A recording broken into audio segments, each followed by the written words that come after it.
Yo, we back at it again, man. You already know what it is. Yeah. We weren't something fresh over here, you know what I'm saying? But we'll get to that in a minute, man. We got the little brother of the podcast, man. We got Izubee on the show today to break down all things recruiting. You know what I'm saying? Talk a little bit about the OC and what players are talking about and what he's hearing, man. Yeah. Before all that, man, what's going on, Joe, before we get into this intro, man? We got some nose.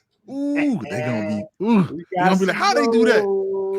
Hey, look, I'm gonna say in the intro, hey Joe, let me know how many people hit you. Be like, hey man, how y'all do that? That's all I'm gonna say. Nose. All right, let's get into this intro, get to this recruiting talk, man. Let's go.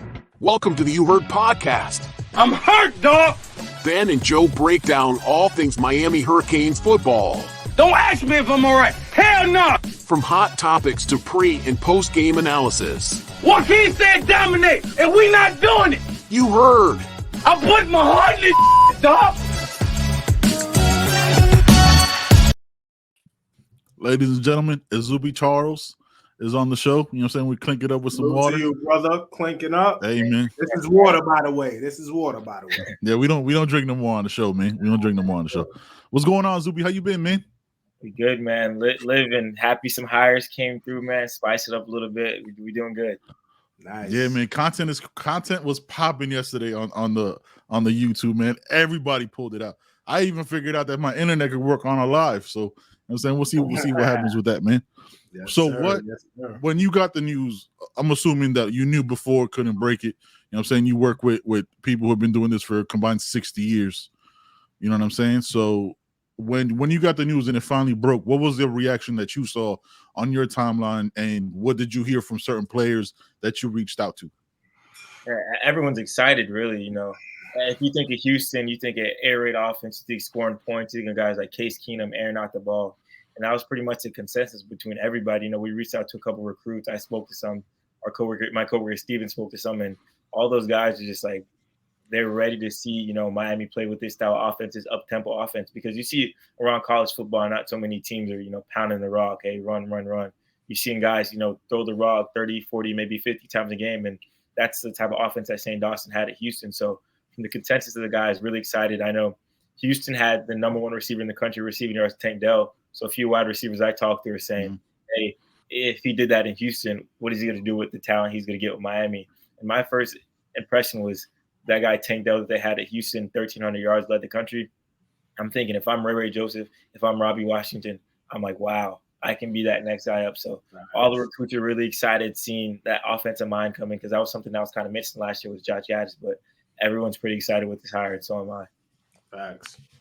Is it the same? Have you spoke to anybody on the other side of the ball, man? Is it the same excitement? Do they know Coach Guidry? What are the reactions on that side of the ball?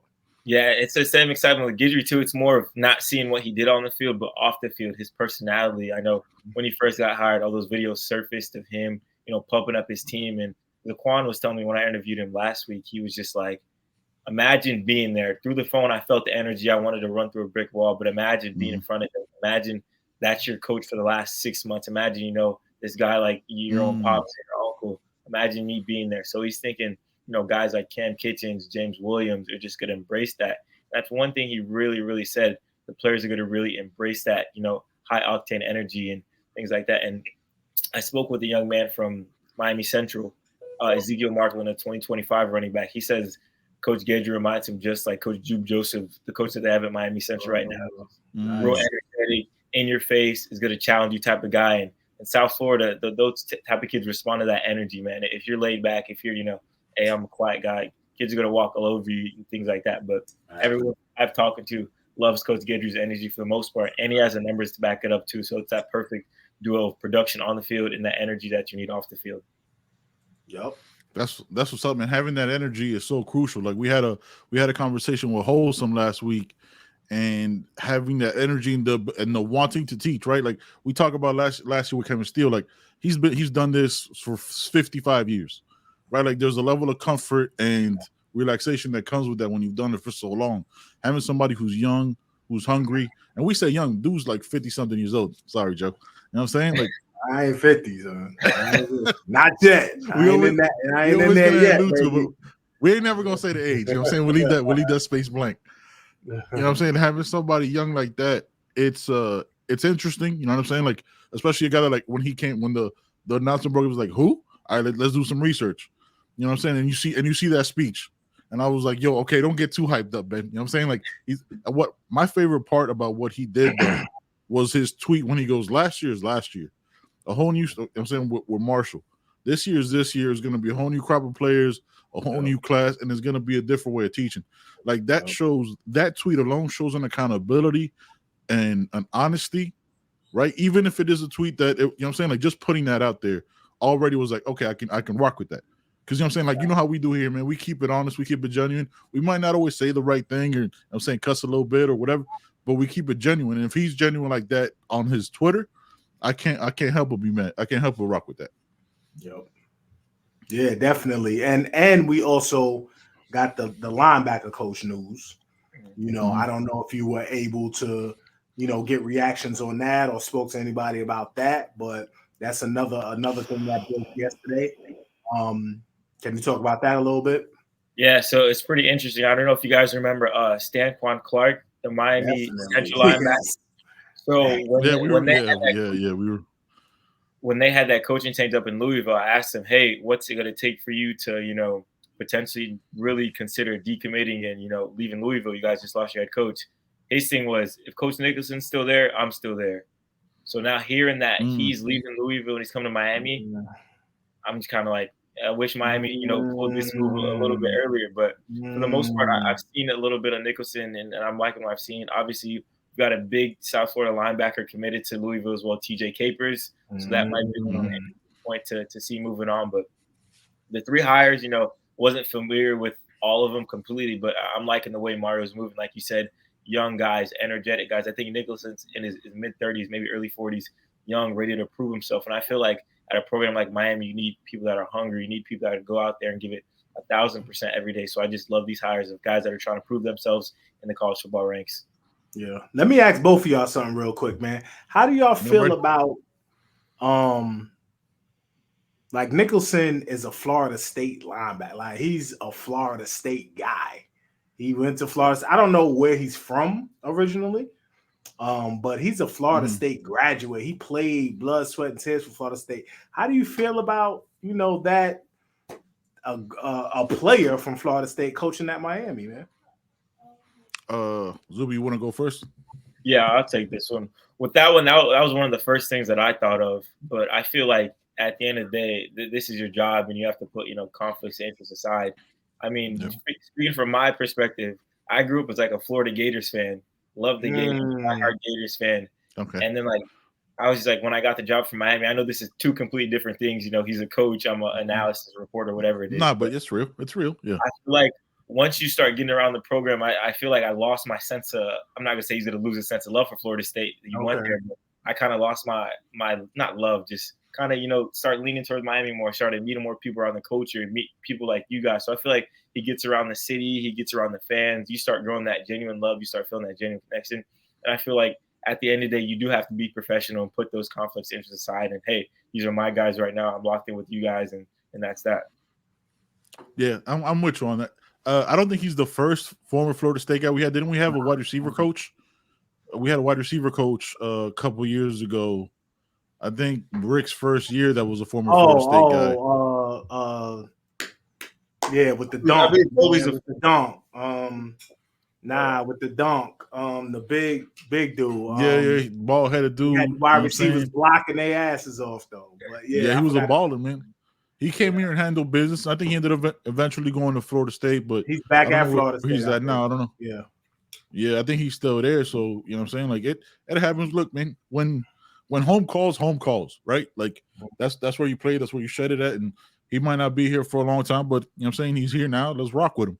There's a reason he accepted the job. So he seems like a you know what I'm saying, like a go-getter. I'm not gonna bash other people on the staff because that's not necessary, because, you know what I'm saying, you already know who I don't like, who I think should be next. But I think he's gonna be here and be professional, because like we talk about, man, like most of these people don't just want to be assistant coaches or analysts.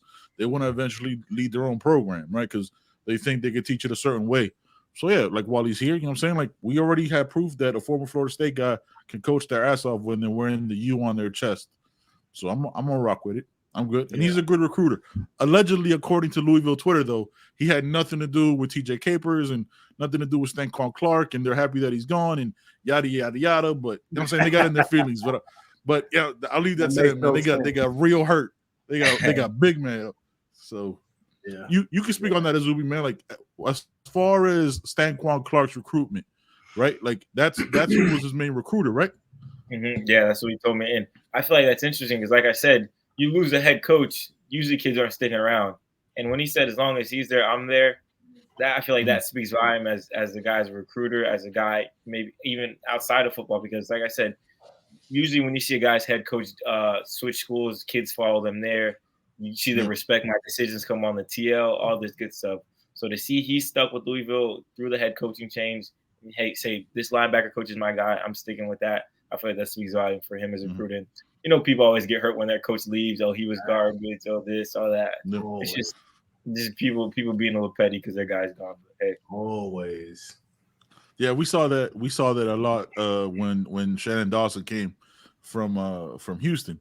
Like that was like y'all bashing him like this. Like I've never understood it. You know what I'm saying? Because it's not the type of I'll like go do. You know what I'm saying? I wish him the best. Like Kevin Smith leaving. All right, man. Thank you. You know what I'm saying? There was stuff on the message boards about certain kind of things, but hey, man, do your thing, man. You didn't want to rock. You didn't want to rock. This ain't for everybody.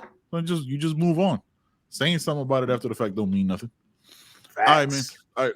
Let's get into this 24 talk, man. Get into these 24. This is it's already time. Like it's February 15th. Spring games, spring practices haven't started, but 24 has been happening since middle of last year. If we all keep it a buck. What are you hearing? Who are the guys that our listeners and we should know about? You know what I'm saying? And who we should keep our eye on as like that guy that you talk to that like could be that glue guy for the whole recruiting class if he commits. You know what I'm saying? Okay. So with that, I would say a guy that I talk to that I love his energy, that I love everything about him is Zaquan. I keep bringing him up. I feel like if Miami can land a guy like that, I feel like he'll be that Ray Joseph of the last year's class. A guy saying, hey, let's keep everybody home. Hey, I'm from South Florida. You know, why not put on for the crib? Because we saw Ray was committed elsewhere. He commits to Miami, and then boom, you see him on Twitter tweeting at every big recruit, hey, guys, come home. Hey, this, hey, that. But I feel like that's just the type of kids that Miami's, recruiting now. Kids that are, once they're in, they're locked in. And from the offense side of the ball, I got to start with the two quarterbacks that we've talked to before, Aaron Nolan and Michael Van Buren. Those two guys are two guys that Miami are very, very high on, and that I'm high on as well. I got to see both of them during the 7-on-7 circuit this year. Really love what they're doing. On the defensive side of the ball, a couple of South Florida guys, like I mentioned, Zaquan. We've got another guy that's his stock is rising. His name's Jamari Howard out of Hialeah Westland, a cornerback, real tough guy. I love his play. He's a track guy. His nickname's Track Star. So you can see where that speed comes from. And then we've got obviously the big names, Trader, Smith. If Miami can land one of those two guys, when I tell you, it is going to be just like a domino effect. Like, all right, these guys are the pieces start falling. But those are just some names off the top of my head that I really like. And if Miami can land those guys, I feel like those would be the staple pieces to the class, and then everything else starts falling after. Dope. I want to talk quarterbacks for a second, man. At one point with the last staff, Colin Hurley was like a main cat. Like a lot of people were talking about him. I think he was a Miami lean, if you want to say, because I think he liked Miami a lot. He committed to LSU. Has this staff even considered him at all? I wouldn't say they've completely taken him out, of the fold of recruiting, because you never want to do that as a staff. But I feel like with him reclassifying from the 25 to the 24 and then announcing that commitment, it's like, hey, you can't have all your baskets with this guy. We got to, there's another guy out there. Sorry about that, guys. Got a quick call. But yeah, I'm not saying, Miami's completely, we're not talking to this guy, because Miami's still talking to, guys that are committed elsewhere. Julian Sand from Alabama, for instance, quarterback committed elsewhere, they're still talking to. But obviously, you're not going to put all your baskets into the guy committed elsewhere when you guys have guys on the market that are still, really interested in you and not committed elsewhere. Yeah. Okay. So Aaron Nolan, and the Van Buren boy, the Van Buren boys. If people watch Seinfeld, you know about the Van Buren boys. But yes, people do watch Seinfeld. Nah, I refuse to watch Seinfeld. It's hilarious. You need to get on it.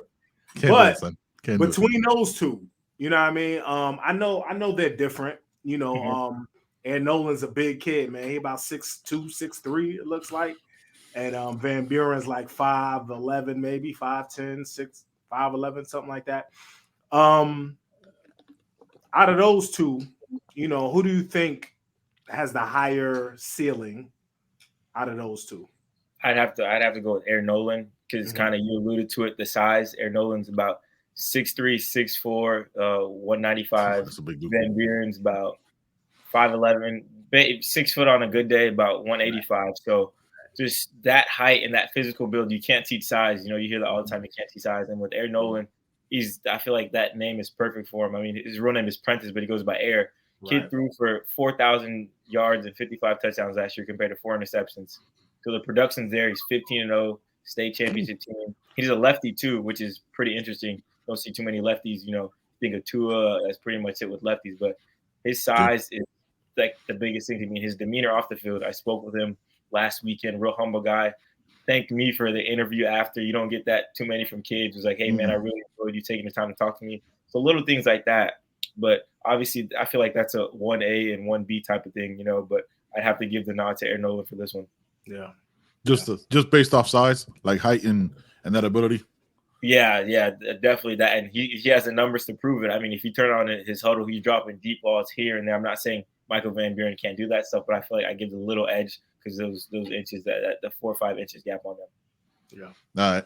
So as far as 7-on-7s, right? Like for people who don't know exactly what that is, you know what I'm saying? Break that down. Like how many people go to these things? What is the process of evaluation? Like how do you see it? How do you see it when you go to the 7-on-7 tournaments? Yeah, 7-on-7. Honestly, I feel like, well, from a standpoint of it's just all the skill guys, DBs, wide receivers, tight ends, a little bit linebackers. It's just, hey, one-on-one, we're going mano-a-mano right now. Who's better? And with 7-on-7, I feel like is a real big platform where kids really, you know, showcase, hey, I can be that next guy up, or, well, you go to a tournament, who's this guy, you know, burning everybody on this deep ball? Who's this DB locking one side of the field down? So I feel like 7-on-7 is a big, big place where recruits can go and kind of put themselves on the map. And we've seen that happen. There's a young guy out of West Palm Beach, Ricky Knight. I think the start of January, maybe 1 or 2 low Division I offers. He goes to a couple camps. Kid shoots up to a 3-star, has Florida State, has a lot of Power 5 schools after him. So 7-on-7 is a really big thing where, hey, if I'm an unranked recruit, I can put myself on the map. Another example is that Lane McCoy from Miami Central, a big guy that I've been high on for the longest time.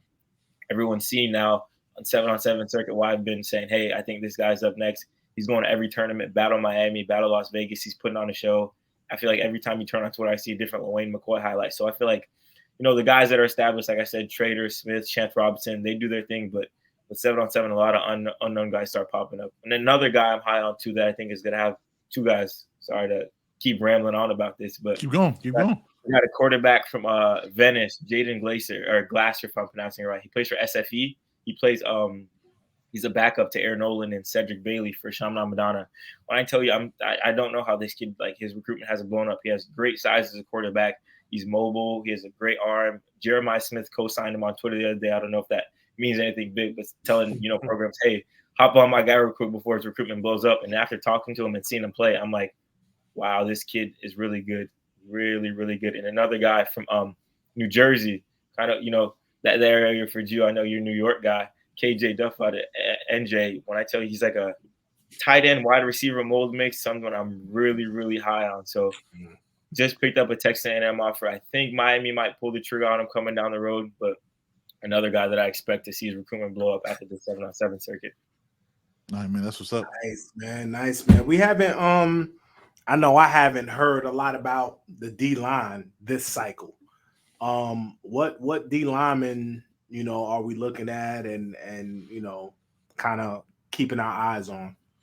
Yeah, so 2 guys that come, you know, straight to mind for me: David Stone out of IMG and Justin Scott, you know, out of Chicago. Justin Scott is one guy I just recently talked to, planned on announcing his commitment really, really early in the process, which I thought was weird. He was going to announce January 31st of this year without taking any official visits. Wow. He took an unofficial last year to Miami during the North Carolina game. Spoke with him. His family loved it. He loved it. Since then, he's been building a really, really good relationship with Coach Joe Salavea and Mario Cristobal and those guys. And he told me the reason why, he wanted to commit, he just wanted to get it out the way. But now he's saying, hey, let me slow this process down. I've got more than 12 months so I can even sign, so why rush it? So he told me he's coming down to Miami for June for that OV. So the biggest reason for that is the relationships. He said he had a relationship with Cristobal, Salavea, and Steele. And I asked him, hey, Steele's gone.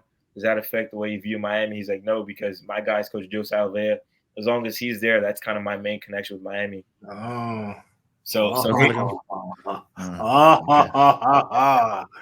here, the number one player in the state of Illinois, top 20 guy saying that's kind of speaking volume to the importance of these coaches. A lot of people, do all the coaches recruit? When I can tell you, Joe is at everyone's door, at everyone's school, putting his foot down. That's one guy that gets mentioned to me when I talk to defensive linemen. And I say, hey, who's that best relationship you have? Coach Joe Salavea, Coach Joe Salavea. I even with David Stone, mentioned him just now.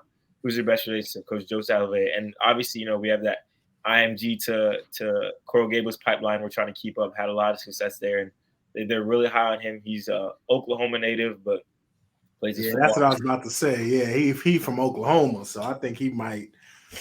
That's gonna be hard, man. There's a reason he moved to IMG, though, man. That's gonna be hard, bro. He was Brett Venables out there. Yeah, it's gonna be hard, man. Right now, it's looking like Mel Tucker in Michigan kind of leaning towards that right now because he's been in Michigan, I think, the most out of all the schools, either them or Oklahoma. But that's crazy. Michigan State's doing their thing right now with him. But I love where he type of game he has. He's a big, strong guy in the trenches. A team builder. You need a guy like that to set the tone in the middle. I feel like him and Justin Scott are two guys on the D line that I really love. The reason why Joe was making those faces while you were talking about Joe Salavea was because last week I decided to, for no reason at all, had zero news to kind of semi-bash, not bash him, but like, hey man, is he talking about dead weight? Is he talking about Joe S? You know what I'm saying? So I after that I talked with Wholesome and he shut me down, and now you saying this unprompted, I was like, you know what, I was wrong. But I am that person that is okay with being wrong. I was saying that I was purely speaking on the failure of ability to pick up defensive tackles, right? In this recruiting cycle. Again, the short sightedness of it was just thinking about this year, not thinking about the relationships going forward. So hearing that, you know what I'm saying, definitely makes me feel better about it.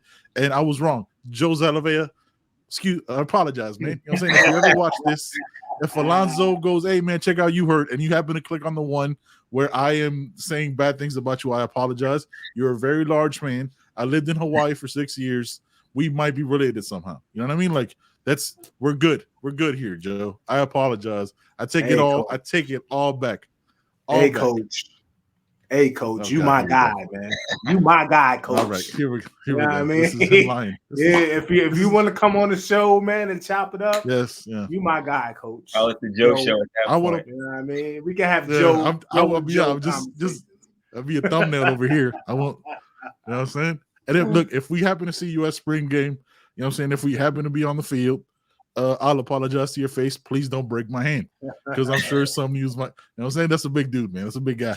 Mm-hmm. All right, man. So that's great news. I think a lot of us fans, man, think that it's just Mario, right? So you get to talk to the players, and you get to talk to the position. You know what I'm saying? Different positions across the field. Who are the top recruiters and the top ones that also reach out? Because all we hear filtered down it's just Mario. Everybody else is trash, and they need to go. So just you telling me that story was big. It was okay. Everybody else is doing it. Because for us, me, Joe, most of Kane's Twitter is just it's just Mario. Everybody else is dead weight. That's why they can all go. Might be a loaded ass question. Question, but like I mentioned, Coach Joe Salavea, another guy that doesn't get mentioned a lot is Coach Adai, the DB coach. Dude is in that helicopter. God damn it.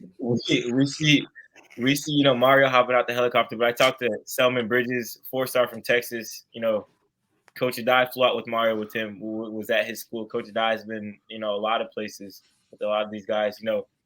Kennedy Urlacher, a guy that I'm talking to, Coach Adai flew out to Arizona, talked to him, went to their school, was chopping it up with them. So he's been putting in a lot of work behind the scenes, and I hear a lot of good things from him.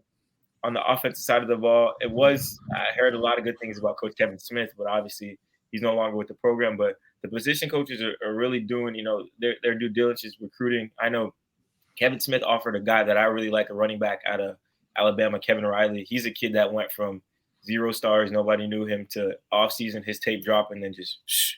So that was a guy Miami's hiring, Kevin Riley out of Alabama. Kevin Smith was really, really on that one. And another kid that mentioned Kevin Smith, Anthony Carey from Carrollwood in Tampa, said Kevin Smith is the best recruiter he's dealt with throughout the whole entire process. So you rarely hear, a kid blatant say, hey, this is the best, this is my favorite guy. Like, I spoke with him, I think he went on a 2-minute rant on why Kevin Smith was so good at recruiting. And I was like, wow. So kind of hearing him leave, it kind of hurts with that, but I feel like Miami will bring in a good guy. But those 3 guys, Smith, Adai, and Salave, are the big guys that I always hear when I say, hey, who's that guy on the staff you really rock with? Who stands out to you?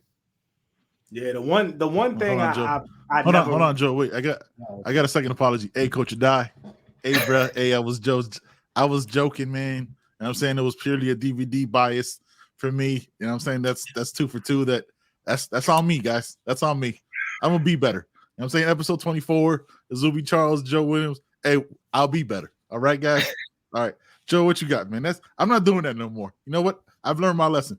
Until I talk with Izubee and he gives me the thumbs up, thumbs down, I ain't saying nothing else about a coach. Not doing it. Yeah, man. Disappointment. And unfortunately, there's been some rumblings about Coach Adai, possibly whatever. But, we'll see. I'm sure that'll play out. But I was going to say running back is a position I really don't worry about. You know what I mean? Really, there's not saying every running back is a 5-star, but that position doesn't seem to lack. You know what I mean? You miss out on a 5-star, there's 1,000 4-stars waiting, you know what I mean? Or high 3 stars, good 3 stars waiting. So that's something I don't worry about. Yeah, I have to agree with you on that one with the running back thing. Kind of like in the NFL where people are saying that position is expandable. You see, guys like Tony Pollard coming in, doing their thing with guys like Zeke the Star. So with running back, if you find your guy, you find your guy. And I feel like there's a lot of hidden gems with that position too. Man, the 49ers stick anybody before Christian McCaffrey. They stick anybody in that position. They rushing for 1,000 yards, man. If you got the big boys up front pushing people, hey, you can stick me behind that. I'll make something shake a little bit too. Yeah, for real. You guys got the kid Pacheco with Kansas City, man. Did his thing. You know what I'm saying? Kind of came out of nowhere. Yeah, running back is a good deep position, man. So I think a lot of these coaching changes, man, like we forget that it's a turnover because of new coordinator, right? It's a thing that didn't happen last year where everybody's like, oh no, you sticking with him, y'all figure it out. You bring in a Shannon Dawson. He's like, yo, I want my own RB guy. You let him get his own RB guy to build that camaraderie and, I'm saying, make it smoother in the room instead of being like, oh, he wants your job. You know what I'm saying? Or y'all don't know each other. And so it's going to be more turnover. Yeah, we hear rumors about Coach Adai, you know what I'm saying, possibly moving on and so on and so forth. New D coordinator, they might not mesh. He might want to go back to the SEC. So hopefully not, you know what I'm saying, according, you know what I'm saying, with your news. But you know what I'm saying, you never know. This is part of the process that happens. You know what I mean? Like people leave assistant coaches. Coach Adai looks like he wants to be a head coach. So you know what I'm saying, whatever he wants to do. That's not a shot. Like I said, every assistant wants to lead, man. I didn't appreciate that little giggle, bro. At least a DC. You know what I mean? I think you never heard you giggle before like that. What was that? Yeah. Oh, high pitch ass giggle. All right, that's what I'm doing. All right, Joe, man. Yeah. All right, Mike, Jack. What you got, Joe? At DB, man. You know what I mean? What we looking at like there? Like what I know at corner is let me ask Ellis Robinson, man. Is it a wrap? Are we do we have a chance in hell at Ellis Robinson? No, I definitely want to say it's a wrap. One thing that I think of when guys, recruit and commit so early and do all that stuff is like, if a guy drops his commitment in February, January, I'm like, at this point, you got 12 months to now you can just focus on recruiting against this team. This is why we can do this better than them. This is why that. I mean, it's hard to find things to say you do better than Georgia right now because they're the creme de la creme of college football. But one thing that I this isn't the biggest thing, but when I spoke with Ellis, my apologies, Ellis, I asked him, why Miami, things like that. He's like, man, honestly, Miami was the first college I've ever visited as a freshman. So I feel like maybe that little sentimental value. And he always spoke highly of Coach Cristobal, Coach Dye. Like I said, there's a lot of time and a lot of things can change from now to signing day in December, early signing day. And then a couple of other guys too at that DB position I like. Jamari Howard, like I mentioned, he's a Michigan State commit, but if I'm a betting man, I'd bet my life savings he does not play for Michigan State in college. Wow. Okay. He's just a Florida guy. He committed Michigan State. Not saying anything, but I feel like he's another guy that Miami's starting to get high on. It's a track star. He's a real good guy. Xavier Brown, a guy out of California, modern day. Yeah. He's been playing with SFE, so he's been around all these Florida guys. He's been in Miami almost every other weekend. I talked to him. He says, hey, I like the culture. When I first spoke with him, it's kind of weird. It's like, I was like, hey, why doesn't a lot of guys from modern day, St. John Bosco, those powerhouses in California, you don't see those too many guys like that on the Miami roster, if at all. And he just told me, he's like, I used to think, Miami didn't like us West Coast guys. And just seeing how kind of Mario's changing that perception, I think they offered about 8 to 10 guys ranging from 24 to 26. So they're making that effort to build that relationship, same with St. John Bosco over there, the 2 biggest schools in California. So hearing that too from a guy saying the schools now really reaching out to them, really showing them love was big for me. Not on just, this is like a big prospect, but these guys are not, letting one stone go unturned with recruiting. So those are a few guys. And another one I want to mention to a DB, Charles Lester out of Riverview, Florida. He's one guy. He was on campus. I believe it was a Florida State game. It was a big surprise when he came on campus because he released his top schools. Miami wasn't a part of it. But I feel like that's a bit of an uphill battle trying to get him. But DVD's the main guy on him. When he came to the game, DVD walked in, him and his family. You saw them chopping it up. So those are 3 or 4 guys that I really like at that DB spot for Miami. Cool. Okay. All right. That's what's up. That 7-on-7 seems to be a real good avenue for the Hurricanes, man, to talk to people who they typically wouldn't fly out to. You know what I'm saying? So that's dope. All right, man. So, all right, DBs. What about saying linemen? What are some big linemen that we need to look out for on the offensive side? Because that's gonna be Miraball's, bread and butter right there. So who are some guys we need to look out for? So another modern day guy out in California, Brandon Barker, is a big guy there on, big outside lineman. Recently got that offer. One kid he has interest in Miami. Like I said, California guys from modern day aren't used to hearing from Miami as much as they do. He's another big guy. Joseph Ayanada out of Palm Beach. He's a big offensive guy. I feel like offensive line is one of those positions where you see it every other day. Miami's finding.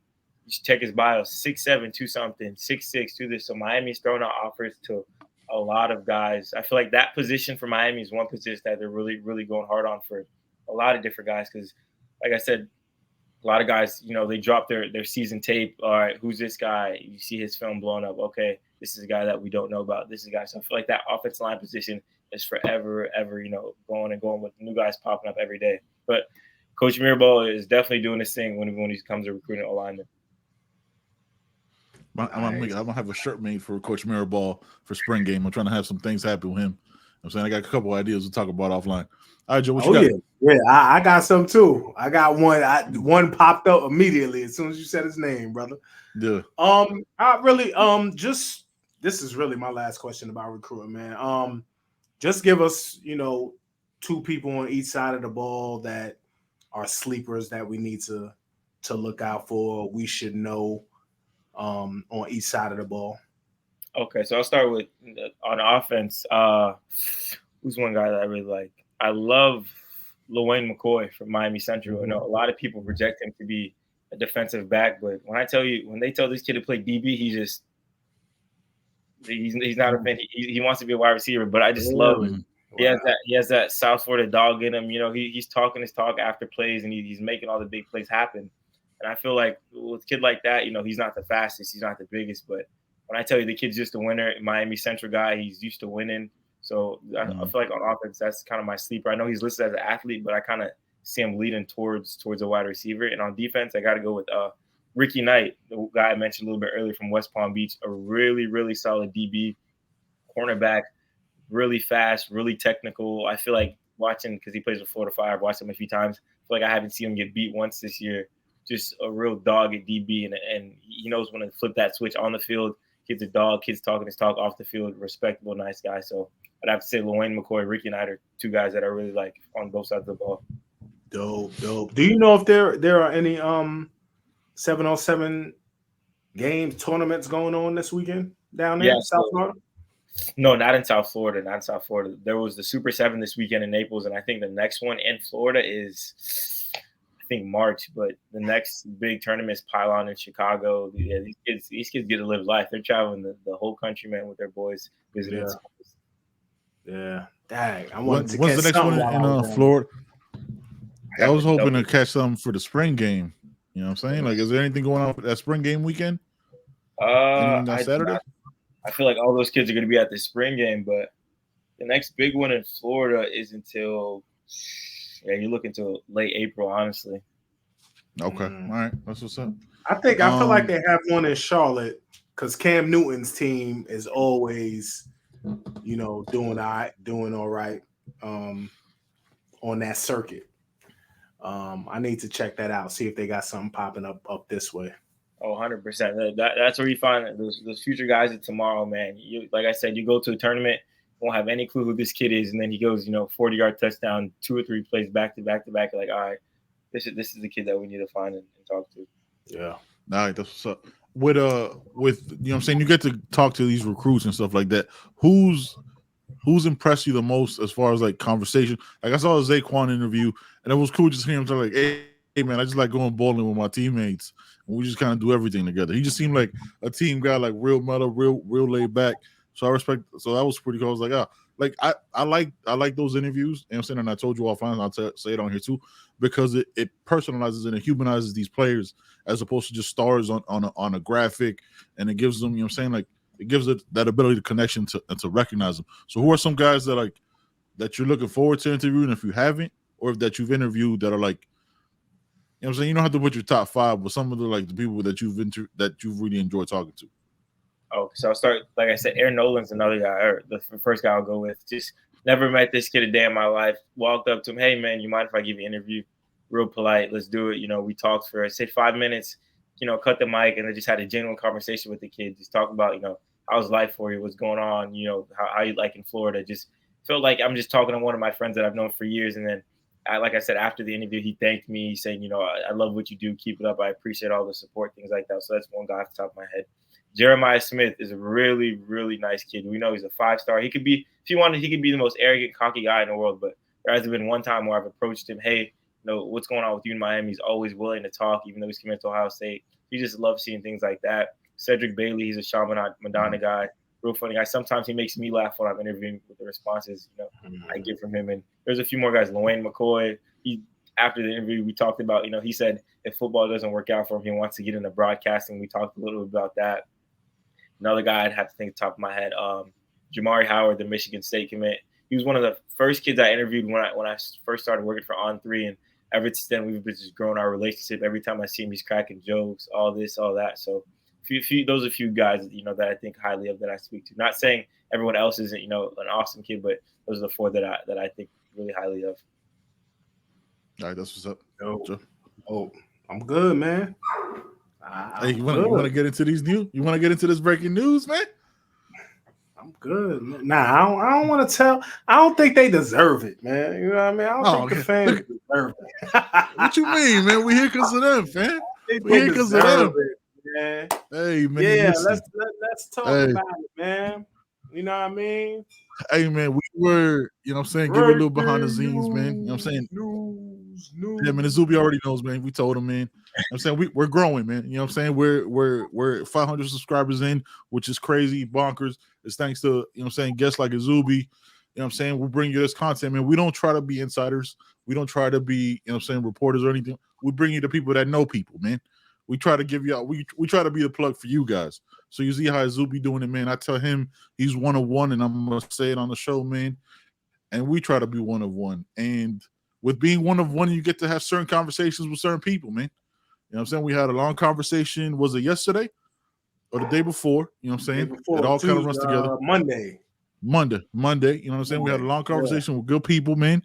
And if we're one of one, it's only right that we partner up with another one of one. So let's just drop it. Yeah, just drop. Welcome to Caneswear. Family owned and operated since 2010. Caneswear has all the latest merchandise for the Miami Hurricanes, Miami Dolphins, Inter Miami Soccer, and more. Come visit us at our store in Davie on University Drive, just south of I-595, or online at caneswear.com. Caneswear, the spot Miami fans shop. Yeah, man. All right. Yeah, man. Let's go to the spot where Miami fans shop. We, as Miami fans, are in Davie every time we go down to South Florida. Facts. Definitely. Facts. Caneswear, it was a drink. It's a great partnership. You know, like we mentioned, man, that the first time I went in Caneswear, I had my family with me, man, and we took pictures and like everybody was so cool in there, man. And I always go back every time I'm down there, man. Me and my family, we go in there. I love that place. I love it. So this is a great opportunity. Yeah, man. So Izubee, it was crazy. We were talking with him, right? And the whole time was like, "Oh yeah, Joe, I remember you. How's the family?" Like Brett, you know what I'm saying? The guy we're talking with. Like I was like, "Yo, I'm here too, fam." Like he just knew Joe. Joe was there for like 6 hours one day, taking pictures with him. You know what I'm saying? So like we got to connect with them. Yeah, man. So we know, you know what I'm saying, we rock with Kane Sport. So I was like, it's only right if we're gonna break the news, we break it with somebody, you know what I'm saying, that's in the network, man. So yeah, it's a crazy moment for us, man. And we wanted to make sure there was that conversation, like, do we wait? Nah, man, we gotta have Izubee on. You know what I'm saying? If we're gonna break news, we're gonna break it with Izubee, man, because you the first one that gave us an opportunity to have a conversation, man. So like I said, we rock with you. So it's a crazy opportunity, crazy moment for us, man. So we want to share with them, but you get to see it first, man. So this is crazy, man. This is crazy. Congratulations, fellas, man. Well deserved. Well deserved. Yes, sir. Man. So, you, man, and we also hit 500 subscribers on the YouTube. So you know that's a big feat. How many episodes? What episode is this? 27? 20. We've done 2 lives, so this is episode 24 of the pod, 26 episodes overall.